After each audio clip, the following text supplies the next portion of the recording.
video is for you if you want a more enjoyable experience of exercise, of movement, and you want to be consistent with it in the long term. What's up, y'all? Welcome back to my channel. I'm Dr. Alicia, and in today's video, we're going to be talking about 3 common exercise mistakes that could be preventing you from enjoying exercise and being consistent with it in the long term. Exercise mistake number 1 is focusing too much on the numbers, whether that be focused on burning calories during a workout or focusing on weight loss. So related to focusing on calories burned, this is so easy to do, especially if you wear a smartwatch like a Fitbit or an Apple Watch, where throughout the day, every day, you're getting information on how many calories you're burning. Or whether you're at the gym and you're using an exercise machine like a treadmill or a stationary bike, and it's telling you how many calories you burn during your workout. Now, on the surface, there's nothing wrong with having that information. I think the trouble comes in when we become so fixated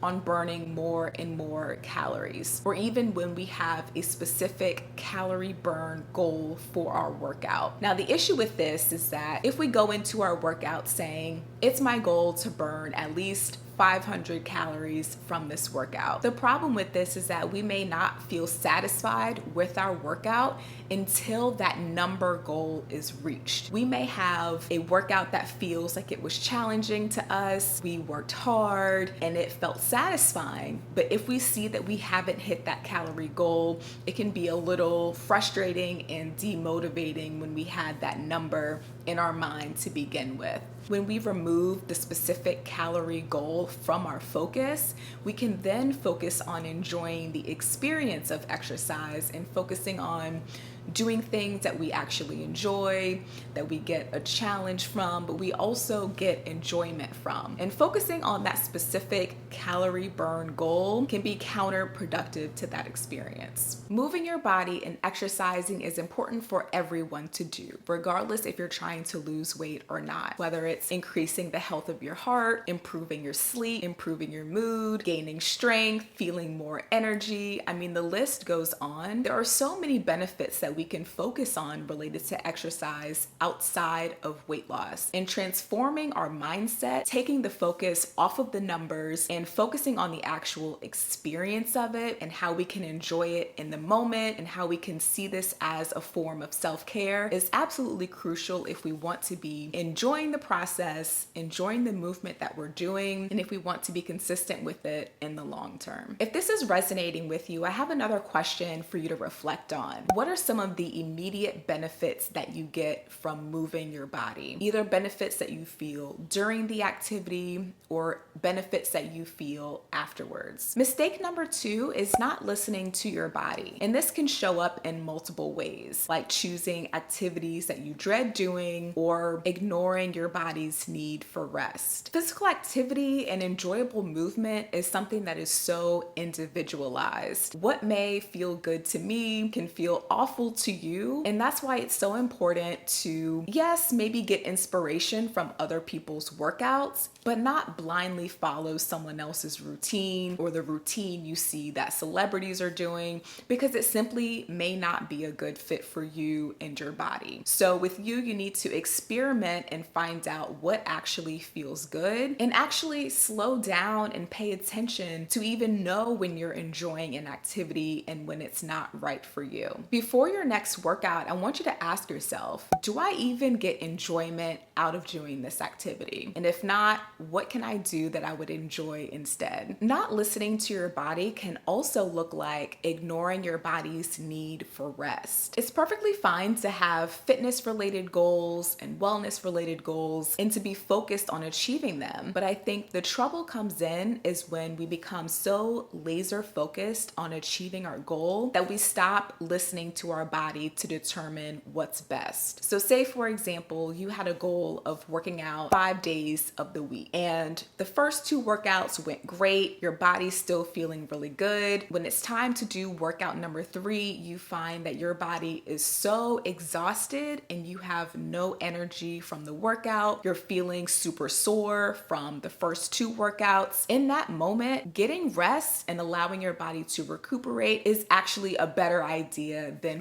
forcing your body to push through that third workout just because it will get you closer to your goal. Allowing your body to rest and recuperate is an important part of any fitness or wellness regimen. As you're focused on your goals, you're also not ignoring what your body needs in the moment. Before your next workout, you can also check in and ask yourself, what's my current energy level and what's the activity that's going to match that? Let's say that you plan on going for a run on your next workout, but when you do this check-in, you may find that you actually don't have the energy to go on a run, but maybe you could go on a walk instead, or maybe you could do some stretching to help your body to relax and recuperate for the next workout. So don't ignore your goals altogether, but it's important to be flexible with how your goals are achieved. And then mistake number 3 is using exercise as a way to work off eating certain foods. So this is very prevalent in our culture because diet culture is all around us. Diet culture makes us feel guilty and even feel shameful for eating certain calorie-rich foods that we feel like we need to then work off. When we have this mindset that we need to work off these bad foods, it turns exercise from an act of self-care and something that's enjoyable into something that's now a form of punishment in a way, as something that we need to do in order to work off what we've eaten. Exercise shouldn't be seen as a form of punishment or a price to pay for eating certain foods. There's no way that we're going to be consistent in the long term and really enjoy the experience of working out when we have this negative association with it. When we see exercise as this burden or chore that needs to be done, we're gonna keep that negative feeling associated with it, when we really should be cultivating a very positive experience around physical activity. We need to see it as a form of self-care, self-love, self-preservation, and something that we are excited to do, that we enjoy doing, and we see and feel the benefits of doing. I want you to ask yourself, am I using exercise as a form of punishment, as a chore, or as an act of self-care? As a quick recap, the 3 exercise mistakes to avoid are: 1, focusing on the numbers, whether that's focusing on calories burned or the numbers on the scale. Mistake number 2 was not listening to your body, whether that's the activities that you're choosing to do or overriding your body's need for rest. And then mistake number 3 was using exercise